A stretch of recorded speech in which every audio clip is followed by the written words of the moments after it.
ถ่ายครับครู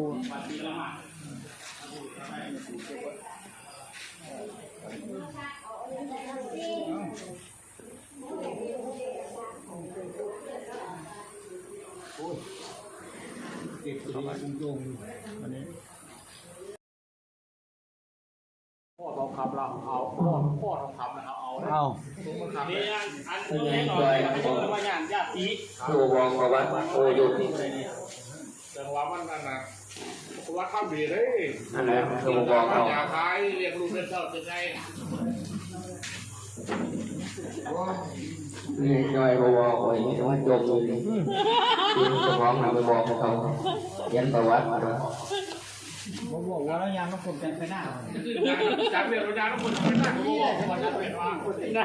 ขนาดเนี่ยว่าเป็นร้านอยู่ก็เจอเวือกก็ได้แล้วทำดีครับทำเวือกก็ไม่ได้นั่นจากมีเพียงทางเดียงครับ